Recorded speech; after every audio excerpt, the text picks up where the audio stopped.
옛날보다 얼마나 변했는지 길을 다 못 찾아다니겠어 하는 그런 말들을 들어볼 수가 있습니다.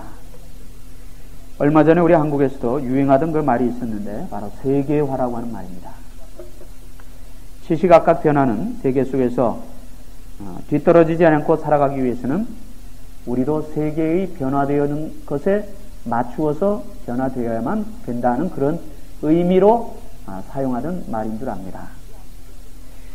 우리 한국이 100여 년 전에 일본의 나라를 빼앗기고 수치를 당한 이유 중 하나도 놀랍게 변하는 나라 밖의 그러한 모습에 대해서 전혀 무지했기 때문에 그런 수치를 당했다고도 볼 수가 있습니다.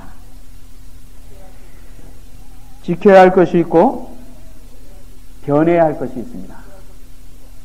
지켜야 할 것은 지키고 변해야 할 것은 변해야만 우리가 정상적으로 성장해 갈 수가 있습니다.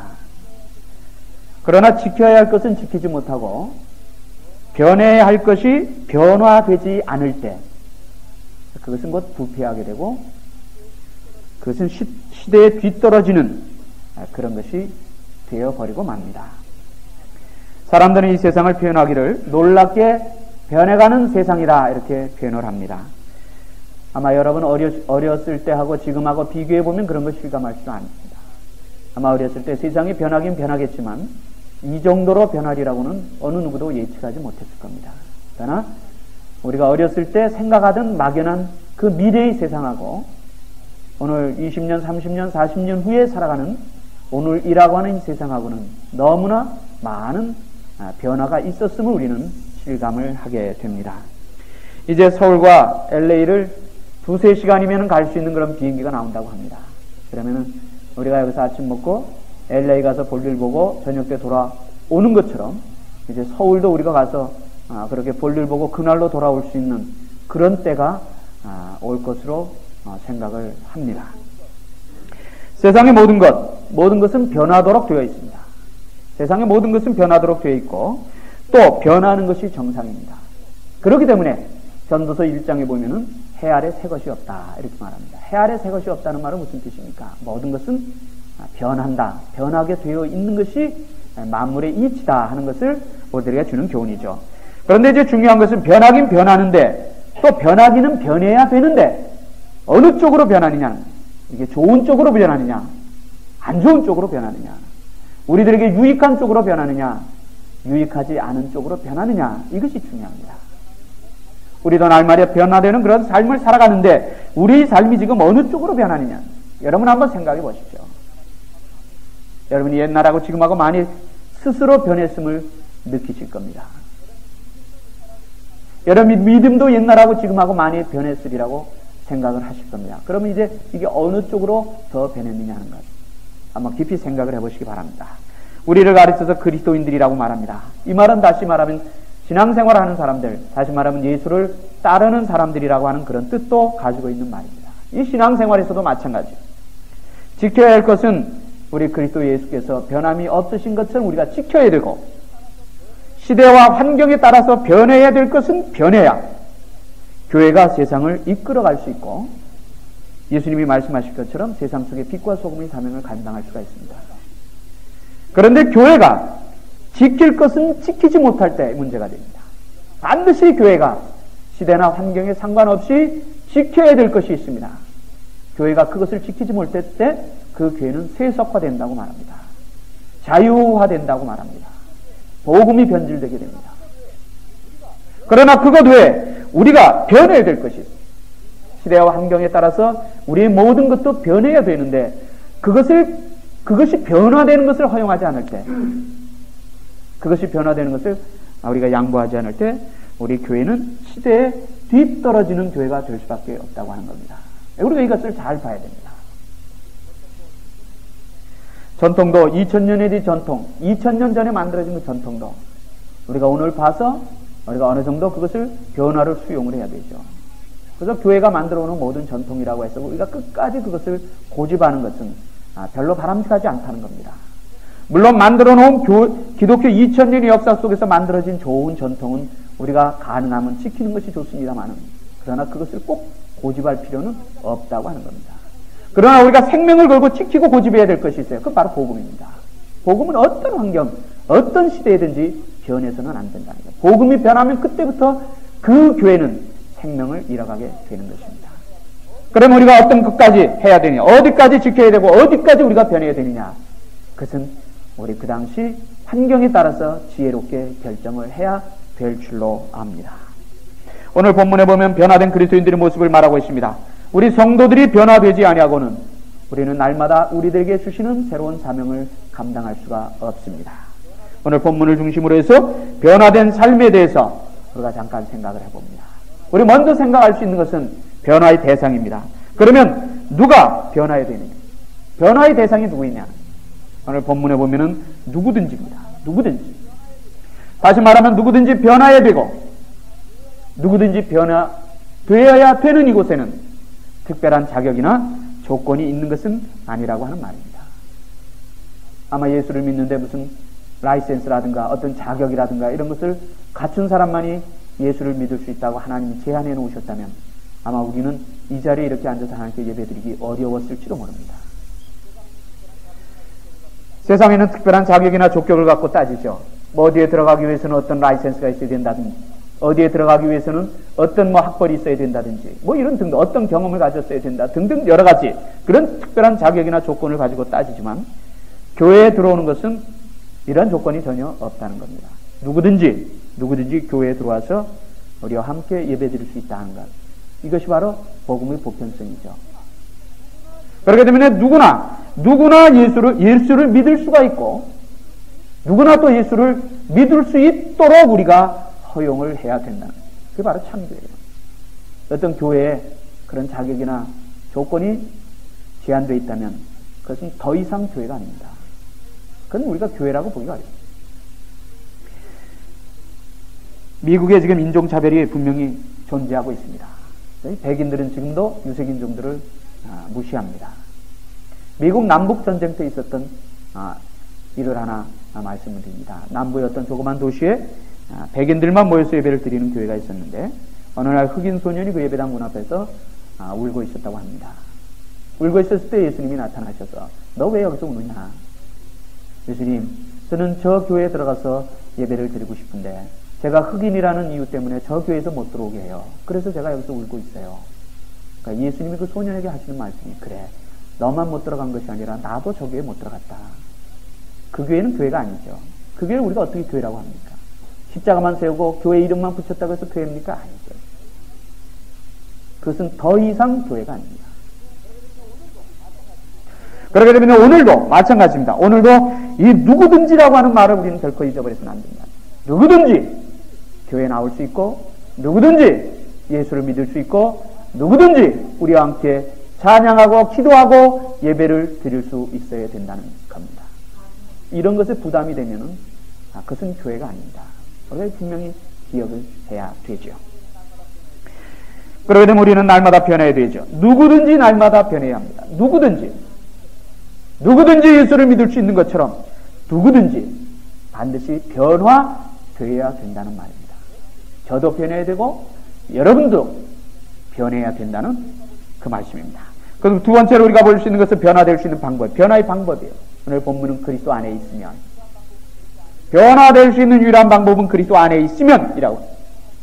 세상에는 변화되는 것도 많고 변화된 것도 많고 변화되어야 될 것도 많습니다. 진정한 변화는 그리스도 안에서의 변화라고 하는 겁니다. 세상에 예수 밖에서도 변화되는 것이 얼마나 많습니까? 사회가 변화되죠. 사람이 변화되죠. 모든 게 다 변화됩니다. 생활이 변화되죠. 그러나 그 많은 변화 속에서 어떤 것만이 진정한 변화냐? 바로 그것은 예수 그리스도 안에서만이 변화가 진정한 변화라고 하는 말입니다. 다시 말해서 예수 그리스도를 통해서 변화되는 것만이 참 변화. 예수 그리스도를 통하지 않는 변화는 우리가 아무런 설득력이 없다고 하는, 진정한 변화가 아니라고 하는 말입니다. 우리가 기억해야 될 것이 하나 있습니다. 자주 여러분들에게 말씀드립니다만 그것은 영혼이라고 하는 것. 영혼이라고 하는 것과 모든 것이 연관이 되어져 있을 때 이것이 가치 있는 것이 된단 말입니다. 내가 변화되어도 예수 안에서 변화되면 내 변화가 그 영혼이라고 하는 세계가 연결이 되는 거예요. 그러나 내가 변화된다고 해서 내가 예수 안에서 변화되는 것이 아니라면 그 변화는 참 변화가 아니라는 말입니다. 우리가 예수를 믿는 목적, 우리가 그리스도를 따르는 그 목적이 바로 영혼이라고 하는 세계와 연결이 되어져 있어야 그 모든 것이 바른 것, 옳은 것이라고 하는 것을 우리 먼저 기억해야 됩니다. 예수만이 모든 것의 해답이, 예수만이 모든 것의 열쇠라고 하는 것.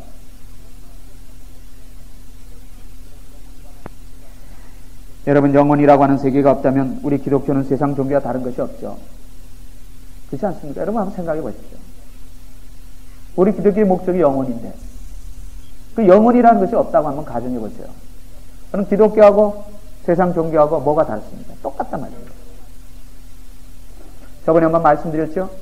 세상 종교하고 기독교는 절대 종교는 다 똑같지가 않습니다. 세상 종교는 깊이 파고 들어가면 거긴 자기입니다. 나입니다.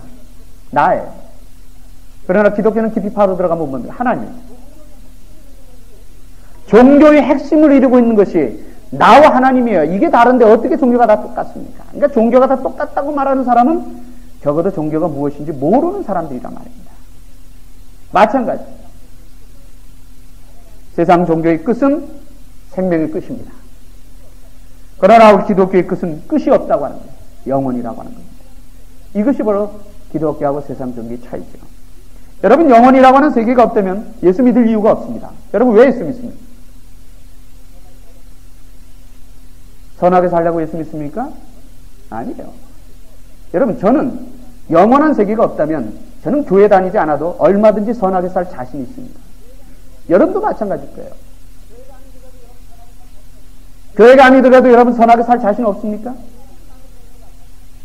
얼마든지 남에게 피해 안 주고 내가 남과 더불어 살 수 있단 말이에요. 근데 구태여 선하게 살기 위해서 교회를 다녀야 된다고 하는 그 말이 무슨 설득력이 있냐 말이에요. 영혼이라고 하는 것을 전제하지 아니하고는 아무런 의미가 없다는 것을 우리는 꼭 기억을 해야 합니다. 그리고 모든 것은 반드시 그 영혼과 연결이 되어질 때, 그것과 관계가 될 때 그것이 가치가 있는 것이.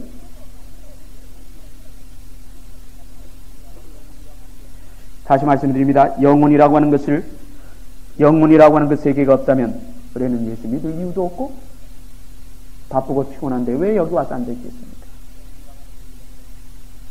영혼이라고 하는 세계가 없다면 우리가 굳이 교회에 나와서 이렇게 시간을 낭비할 이유가 없습니다. 영원한 세계가 분명히 있기 때문에 우리의 모든 삶은 그 영원한 세계에 맞춰야 된다고 하는 거예요. 바로 그 영원한 예수 그리스도의 안에 있게 되면 우리는 변하게 되어 있습니다. 내가 예수 안에 있다면 반드시 변하게 되어 있어요. 내게 변화가 없다면 아직도 그는 나는 완전히 예수 안에 들어온 것이 아니라고 하는 말입니다. 여러분, 예수를 만나서 변화된 사람들이 얼마나 많습니까? 우리 주위에만 해도 예수 만나서 변화된 삶을 사는 사람이 얼마나 많습니까? 예수는 반드시 변화시키는 능력을 가지고 있습니다. 그게 복음의 능력이에요. 예수의 능력이에요. 예수 안에 들어오면은 어떤 사람도 변화되지 않고는 견딜 수 없는 그런 특징을 가지고 있다고 하는 말입니다. 예수 안에 들어오기까지가 문제지, 일단 예수 안에 들어오기만 하면 반드시 변화되도록 되어 있다는 말입니다. 물론 교회 안에 들어오는 것하고 예수 안에 들어오는 것하고는 다릅니다. 교회 안에 들어오는 것하고 예수 안에 들어오는 것하고는 분명히 달라요. 오늘 본문에 보면은 그리스도 안에 있으면 새로운 피조물이다. 교회 안에 있으면 새로운 피조물이 아니라 그리스도 안에 있으면 새로운 피조물이라고 하는 거예요.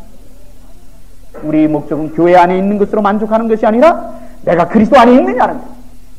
여러분, 이 시간 그리스도 안에 있다고 확신합니까? 중요하단 말이에요. 내가 교회에 들어왔다고 하는 그것으로 만족해서는 안 돼요.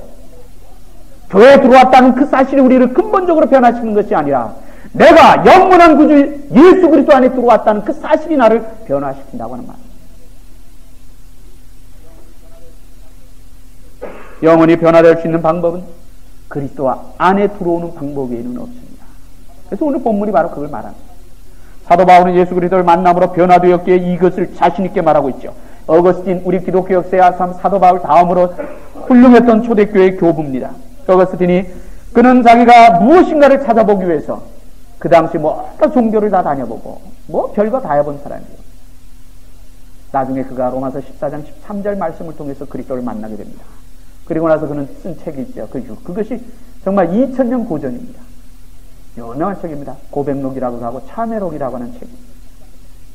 거기 보면 첫 페이지에서 첫 장에서 그는 그렇게 고백합니다. 하나님이여, 우리는 당신이 형상대로 창조되었기 때문에 당신을 떠나서는 참 안식을 누릴 수가 없나이다. 자기는 참 안식과 참 가치를 찾기 위해서 세상 모든 종교를 다 다려본 사람이에요. 그런데 결국 그는 예수를 만남으로써 참 안식과 평안을 찾았기 때문에 그런 고백을 하고 있는 겁니다. 우리가 전도하는 목적도 바로 이것이어야 합니다. 믿음 교회에 데리고 들어오는 것 중요합니다. 그러나 그것보다 더 중요한 것이 있어요. 그것은 예수 안에 데리고 들어오는 거예요. 여기까지 돼야 된단 말입니다. 믿음 교회 안에서 변화되는 것이 아닙니다. 예수 안에서 변화되는 거예요. 우리가 전가하는 목적이 여기까지 분명히 서 있어야 합니다. 우리는 반드시 믿음 교회 안에 데리고 들어오는 것, 그것도 중요하지만 그것보다 더 중요한 것은 예수 안에 내가 데리고 들어가죠. 예수 안에 들어와야지 변화되는 거예요. 믿음 교회 안에서 변화되는 것이 아니라 말이에요. 그러기 위해서는 우리 믿음 교회도 누구 안에 있어야 합니까? 예수 안에 있어야 돼요. 우리 믿음 교회가 예수 안에 있을 때 믿음 교회에 들어오는 사람이 변화될 수 있습니다만, 우리 믿음 교회가 예수 안에 있지 않을 때 어떤 사람이 믿음 교회에 들어와도 여기서는 변화되지 않는다는 거예요. 중요한 것은 우리가 꼭 기억을 해야 합니다. 우리가 우리를 보여주는 것이 아니에요. 우리는 예수 그리스도를 보여줘야 된다는 말입니다. 우리가 우리 사랑을 보여주는 것이 아니에요. 예수의 사랑을 보여줘야 된다는 말입니다. 이것이 우리들이 전도하는 목적이어야 돼요. 예수 안에만 들어오고 돼요. 예수 안에만 데리고 들어오면 돼요. 믿음 교회에 데리고 온 것을 우리가 만족해서는 안 된다는 말입니다. 믿음 교회에 데리고 들어오면 언젠가는 다시 걸어 나갈 수 있어요. 그러나 예수 안에 데리고 들어오면 이 사람은 다시 나갈 수가 없다는 말입니다. 이것이 바로 우리가 교회를 사랑하고 주님을 사랑하는 그러한 목적과 방법이 되어야 된다는 말입니다. 예수 안에 있을 때만 진정으로 변화될 수 있다는 사실을 우리가 오늘 본문을 통해서 교훈을 얻을 수가 있습니다. 그 다음에 세 번째 보면은 변화의 결과에 대해서 말합니다. 이전 것은 지나갔으니 보라 새 것이 되었다. 새 것이 되었다. 이전 것은 지나갔으니 이제 새 것이 되었다고 말합니다. 사울과 바울이 달라진 것 같습니다. 예수를 만나기 전에는 사울이었지만 예수를 만난 후에는 그가 바울이 되었습니다. 새 것이 된다고 하는 것이 무슨 뜻입니까? 새 것이 된다고 한 말의 뜻은 다시 세운다 그런 뜻입니다. 다시 세운다. 에덴에서 타락되었던 그 인간을 다시 세울 수 있는 것은 예수밖에 없다는 거예요. 어느 누구도, 어떤 훌륭한 사람도, 어떤 훌륭한 조직도, 어떤 훌륭한 윤리와 도덕도 하나님이 원하는 타락된 인간을 바로 세울 수 없다는 거예요. 예수 외에는 없습니다. 사도행전 4장 12절에서 뭐라고 말합니까? 천하에 구원을 얻을 만한 이름, 예수 그리스도의 이름 외에는 구원을 얻을 만한 이름을 우리에게 주신 일이 없다고. 새 것이 되었다는 것이 무슨 뜻입니까? 젊어졌다는 뜻입니까? 사람의 모습이 더 젊어지거나 어렸을 때로 돌아간 것을 말하는 것은 아닙니다. 생각이 바뀐 것을 말합니다. 사는 목적과 방향이 바뀐 것을 말합니다. 사는 방법이 바뀐 것을 말합니다. 이렇게 되는 것을 가르쳐서 오늘 본문에서는 새 것이 되었다고 말을 합니다. 옛날에 살던 방식과는 전혀 다르게 산다고 하는 것. 그렇기 때문에 오늘 바울은 이전 것은 지나갔다. 이전 것은 지나갔다. 예수 믿는 사람들을 잡으러 다니던 그 옛날의 그것은 지나갔다는 말이에요. 우리가 그리스도 밖에서 하던 모든 것은 이제 지나간 것이 되어야 됩니다. 새 것이 되었다고 하는 것은 영혼을 향한 미래지향적인 삶을 살아야 된다는 말입니다. 앞을 보고 살아가는 것을 말입니다. 이스라엘 백성들의 하나님의 능력으로 애굽에서 구원으로 해방이 됐지만 그들은 광야 생활하면서도 자꾸 가나안을 본 것이 아니라 애굽을 자꾸 돌아봤습니다. 그리고 뭐라고 합니다. 애굽에는 그때는 고기도 많았고 먹을 것도 많았고 편안해 하는데 너희가 왜 광야로 우리를 인도하여서 광야에서 죽게 하느냐. 자꾸 오고 지나간 그 애굽 생활에 대해서 미련과 애착을 가졌다는 거예요. 그것이 그들이 진노의 대상이 되어 심판의 대상이 되었습니다. 이들에게는 그들이 애굽에 아무리 미련과 집착을 해도, 미련과 애착을 가져도 다시 애굽으로 돌아갈 수 없는 형편이었어요. 오직 그들에게 있었던 길은 바로 영적인 가나안, 그 적과 꿀이는 하나님이 약속하신 그 가나안을 향해서 가는 것 외에는 다른 방법이 없었습니다. 그런데도 그들은 자꾸 돌아봐요. 애굽에서 고깃가마 곁에서 있었을 때가 생각난다. 심지어는 모세와 아론을 돌로 치려고까지. 우리에게도 마찬가지입니다. 옛날에 여러분 좋았습니까? 옛날에 좋았던 때가 있었습니까? 그러나 우리는 그거는 미련과 애착을 가질 필요도 없어요. 가져도 아무 소용없단 말이에요.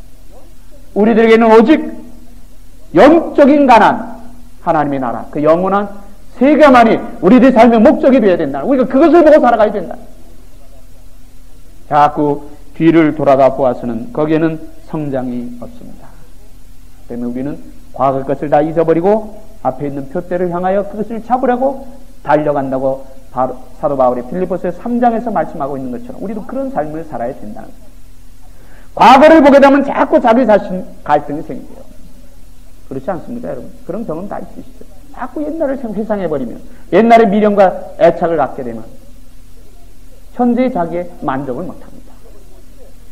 그러나 과거의 모든 것을 잊어버리고 이제 영원한 그 나라, 영원한 그 나라를 바라보고 우리가 살아간다면 우리는 얼마든지 기쁨과 소망의 삶을 살고 살 수가 있다고 하는 말입니다. 오늘 우리는 새 것이 되었다고 하는 것 증거가 무엇입니까? 새 것이 되었다고 하는 것이 증거가 뭡니까? 그것은 바로 무엇을 위해서 사느냐, 무엇을 바라보고 사느냐, 어떤 가치관을 가지고 사느냐. 우리의 삶의 가치관이 바뀌고 삶의 목표가 바뀌고 삶의 방법이 바뀔 때 그것이 바로 새 것이 되었다고 하는 증거입니다. 이것은 우리 스스로가 진단할 수가 있습니다. 내가 그 얼마든지 내 자신을 통해서 그것을 살펴볼 수가 있다고 하는 말입니다. 우리에게는 더 좋은 미래가 있습니다. 그렇기 때문에 과거에 미련을 가질 필요도 없고 그거 가져봐야 우리에게 아무런 유익도 없습니다. 과거에 대한 미련이나 회상은 더 이상 우리를 새롭게 만들지 못합니다. 오직 우리를 새롭게 만드는 것은 바로 앞에 대한 소망입니다. 앞날에 대한 소망. 바울이 그렇게도 원하고 잡으려고 쫓아갔던 그 그리스도를 향한 표대가 바로 우리들을 새롭게 만들 수 있다고 하는 사실입니다. 과거는 과거요, 현재는 현재고 미래는 미래입니다. 그리스도인들의 삶은 과거를 잊어버리고 현재에 열심히 살면서 미래를 바라보고 소망하는 삶이 바로 우리 그리스도인들의 삶이라고 하는 것을 여기서 볼 수 있어야 합니다. 미래를 바라보고 사는 그리스도인들의 삶이기 때문에 그 삶에는 소망이 넘칩니다. 기쁨이 넘칩니다. 꿈이 있습니다. 감격이 넘칩니다. 평안이 넘칠 수 있다고 하는 사실입니다. 그러면 성경에서 그리스도를 만남으로 완전한 변화의 삶을 살았던 사람들을 한 번씩 간단하게 찾아봅니다. 먼저 예수 그리스도를 만남으로 건강을 되찾아 새롭게 된 사람들이 있죠.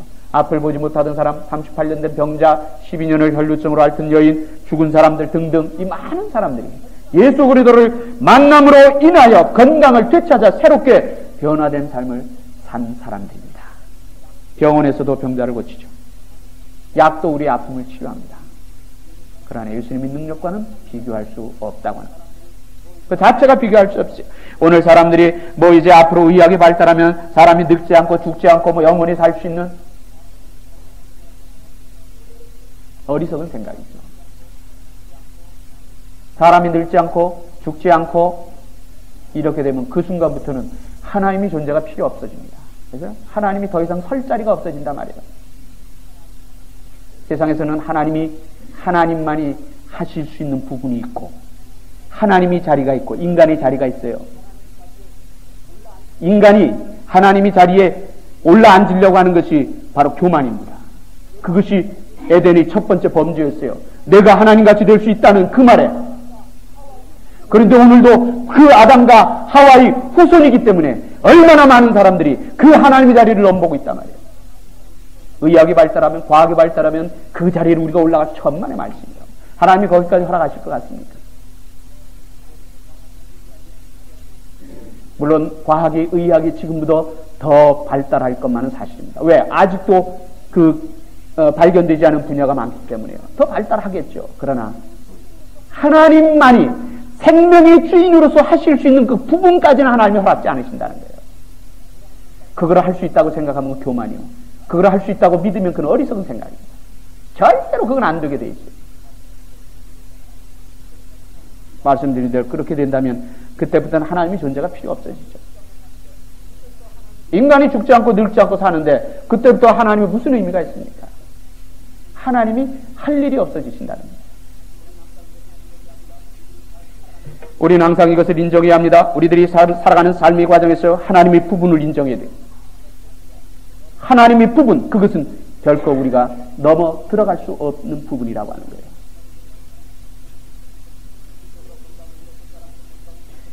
육신적으로 건강을 잃었던 사람들이 건강을 되찾는 것 기적이에요. 병원에서 사형 선고 받았던 사람들이 기도라든가 말씀이라든가 예수 그리스도를 만남으로써 그가 기적적으로 치유받는 것, 그것도 사람들 기적이라고 말합니다. 그러나 그거 못지않은 기적도 또 있단 말입니다. 그런데 사람들이 그거 못지않은 기적을 생각을 못하고 살아가요. 난리와 정말 그 별의 별 일들이 다 많은 이 세상, 그 세상을 우리가 오늘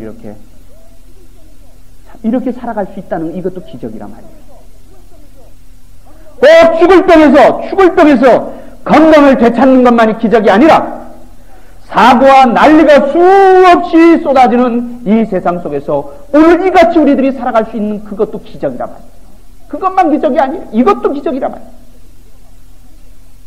우리는 지금 기적을 체험하고 살아가는 사람이에요. 내가 그런 것을 체험하지 못했다 하더라도 하루하루 난리와 그런 예측하지 못하는 일들이 사고가 많은 그런 세상 속에서 하루하루 이렇게 안전하게 살아갈 수 있다는 것도 우리는 기적 속에서 지금 살아가는 겁니다. 여러분, 교통사고가 얼마나 많이 나요? 교통사고 때문에 생명 잃는 사람, 불구가 되는 사람, 병원에 입원하는 사람 얼마나 많습니까? 그런데 오늘 여러분들 집에서 교회 예배 들어올 때 무사히 왔단 말이에요. 이것도 기적이란 말이에요. 이거를 기적이라고 생각을 해야 돼요. 이것을 자연적인 현상으로 보면 안 된단 말입니다. 병자가 낫는 것도 기적이지만 건강한 사람이 하루하루 건강을 유지하며 살아갈 수 있는 그것도 기적이라고 하는 그런 고백이 우리들에게 있어야 된다는 말입니다. 우리는 그렇기 때문에 지금 기적 속에서 살아가는 겁니다. 하루하루의 삶이 기적 속에서 되어지는 겁니다. 그렇기 때문에 이것을 우리가 하나님의 은혜에 감사하는 삶이 되어야 합니다. 그 다음에 예수님 때문에 가치관이 완전히 변한 사람들이 있습니다. 가치관이 멋있으면 사는 것도 멋있어요. 그러나 가치관이 추하면 사는 것도 추해집니다. 모두 함께 살아야 된다고 하는 그런 가치관을 가진 사람은 자기에게 손해가 되더라도 남을 위하여 함께 더불어 살아갑니다. 그러나 남은 어떻게 되든지 나만 잘 살면 된다고 하는 그런 추한 가치관을 가진 사람은 사는 것도 그렇게 살아요. 사케오라고 하는 사람이 있었습니다. 돈은 많았어요. 돈은 많았지만 그는 사람들에게 전혀 존경과 선망의 대상이 되지 못하던 사람이었습니다. 돈은 많았는데 주위 사람들로부터 손가락짐을 당하면서 살았다는 거예요. 왜 그렇습니까? 그의 가치관이 추했기 때문이에요. 수단과 방법을 가리지 않고 돈만 모으면 된다고 생각을 했어요. 그런 가치관을 가지고 있었기 때문에 자기가 돈은 많이 모을 수 있었지만 주위 사람들에게 손가락짐을 당하는 그런 참 불행한 삶을 살았다고 하는 겁니다. 그런데 어느 날 그가 예수 그리스도를 만났어요. 그 예수 그리스도를 만난 그 순간에 그가 변화되었다는 거예요. 그의 가치관이 변화되었어요. 그 생활이 변화되었어요. 그렇기 때문에 그는 어떻게 말합니까? 내가 남의 것을 토색한 것이 있습니다. 내가 4배를 갚겠습니다. 그리고 내 재산의 2분의 반을 풀어서 많은 사람들에게 나눠줬습니다. 예수 그리스도를 만난 순간 그의 가치관이 변화돼요. 가치관이 변화되니까 만나기 전에는 그 수단과 방법을 가리지 않냐고 돈을 긁어 모았습니다. 예수를 만나 가치관이 변화가 되니까 그 축제의 허리띠를 풀어놓게 됩니다. 이것이 바로 변화. 많다고 행복한 것이 아닙니다. 많으면 행복하다고 생각하지 마십시오. 어리석은 생각입니다. 없다고 해서 불행한 것이 아닙니다. 없기 때문에 얼마나 불행할까? 그렇게 생각하지 마십시오. 그것도 역시 어리석은 생각입니다. 행복이라고 하는 것은 많고 적음이 있는 것이 아닙니다. 우리가 무엇을 바라고 어떤 것을 바라보고 어떤 삶을 어떤 가치관을 가지고 살아가느냐 이것이 우리를 행복하게도 만들고 불행하게 많이 소유했지만 불행하게 사는 사람들이 있어요. 그러나 아무 것이 없지만 기쁨과 행복의 삶을 살아가는 사람들이 우리 주위에는 얼마든지 있다고 하는 거예요. 그 다음에 예수님 때문에 죄의 문제를 해결받아 새롭게 된 사람들이 있죠. 가늠하다 현장에서 잡혀온 그 돌에 맞아 죽을 뻔했지만 예수를 만남으로 그 모든 문제가 해결된 것을 우리들이 보게 됩니다. 죽음 앞에서 해방되었을만 그는 죄의 문제까지도 우리 주님으로부터 해결받았던 것을 우리들이 봅니다. 죄는 우리를 고민하게 합니다. 죄는 우리를 보이지 않는 끈으로 얽어맵니다. 이 죄의 문제를 영원히 해결받을 때 우리에게는 기쁨과 영원한 평안과 안식이 넘친다고 하는 말입니다. 여러분 자주 샤워하시죠? 샤워하면 어떻게 됩니까? 기분이 좋죠. 샤워를 싹 하고 나면 기분이 좋습니다. 샤워한다고 해서 우리 몸이 구조가 바뀌는 건 아니란 말이에요. 몸은 그대로예요. 그런데 왜 기분이 좋습니까? 몸이 청결도가 깨끗해졌기 때문입니다. 더러운 것을 씻어냈기 때문입니다. 마찬가지입니다. 우리가 주님을 만나서 새롭게 변화될 그 전과는 이 영적인 청결도가 달라지기 때문에 우리는 주님을 만났을 때 우리는 기쁨이 넘칠 수 있다는 거예요. 예수님은 근본적인 문제만 아니라 영원한 문제까지도 해결해 주심으로 우리 변화된 삶을 주장하시는 분이라고 합니다. 다시 한번 말씀드립니다. 누구든지 그리스도 예수 안에 있으면 새로운 피조물이 될 수가 있어요. 누구든지 그리스도 예수 안에 있을 때 새로운 피조물이 될 수 있습니다. 예수 안에 있으면 반드시 변화됩니다. 예수 안에 있으면 변화되지 아니하고는 견딜 수가 없어 있다는 말입니다. 우리는 날마다 변해야 합니다. 변하지 않는 것은 죽은 것이에요. 변하지 않는 것은 뒤떨어지는 것입니다. 변하지 않는 것은 무엇인가 문제가 있는 것입니다. 누구든지 변화돼야 되고 예수 그리스도 안에 있어야 변할 수 있고 변한 사람은 미래를 보면서 소망의 삶을 살아갈 수가 있습니다. 예수 안에 있기만 하면 우리는 날마다 변화될 수가 이 사실을 여러분 꼭 기억을 하시기 바랍니다. 중요한 것은 내가 지금 예수 안에 완전히 들어와 있느냐, 내가 아니면 지금 예수와 세상과 한 발씩 걸치고 있느냐, 내가 지금 예수 바깥에 있느냐, 이것을 우리가 한번 스스로 확인해 볼 필요가 있습니다. 예수 안에서 날마다 변화되며 영혼을 바라보며 소망과 기쁨의 삶을 사시는 여러분이 되시기를 주의 이름으로 축원합니다. 기도드리겠습니다. 전능하신 하나님 은혜와 사랑을 감사합니다. 하나님, 저희들이 예수 안에 있을 때 새로운 피조물이 된다고 귀한 말씀을 저희들이 생각한나이다. 하나님, 우리가 이 시간 예수 안에 있음을 확인합니다. 아버지 하나님, 우리가 예수 안에 있어서 날마다 변화의 삶을 살아가고 있음을 확신합니다. 아버지 하나님, 저희들이 예수 안에 있기 때문에 영원한 세계를 바라볼 수 있음을 인하여 감사드립니다. 하나님, 우리들에게 날마다 이런 기쁨과 평안과 안식과 소망의 삶이 넘치게 하옵소서. 아버지 하나님의 한 심령도 우리 믿음 교회에 속한 성도들은 하나님 예수 바깥에 있는 심령들이 없도록 날마다 그들의 마음을, 그들의 심령을, 그들의 모든 것을 권고하여 주시옵소서. 날마다 그리스도 안에서 그리스도와 동행하는 저희들 되게 하시며 날마다 그리스도 안에서 새로 이전 것은 다 버리고 새 것이 되는 복된 삶으로 하나님께 영광 돌릴 수 있는 우리 모두가 될 수 있도록 축복해 주시옵소서. 날마다 우리가 예수 안에 있는가를 확인하며 살아갈 수 있는 주의 복된 백성들 다 될 수 있도록 하나님 하늘의 문을 여시고 축복해 주시옵소서. 미사고 예수님의 귀하신 이름으로 기도 올려옵나이다. 아멘.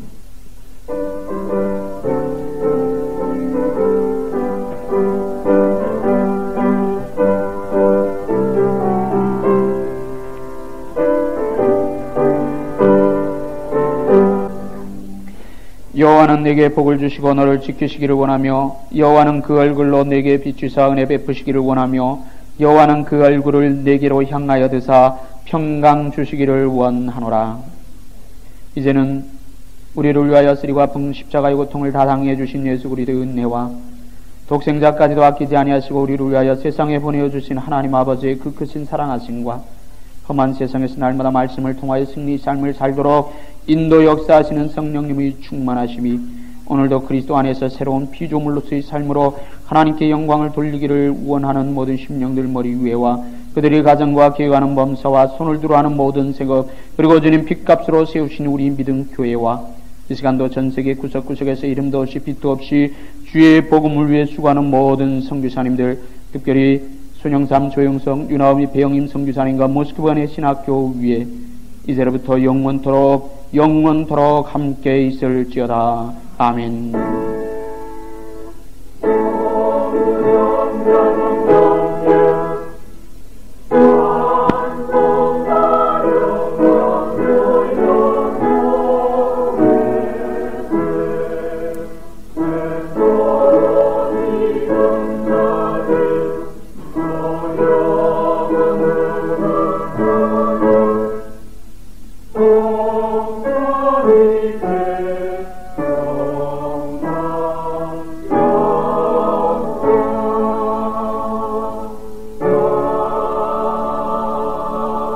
아멘.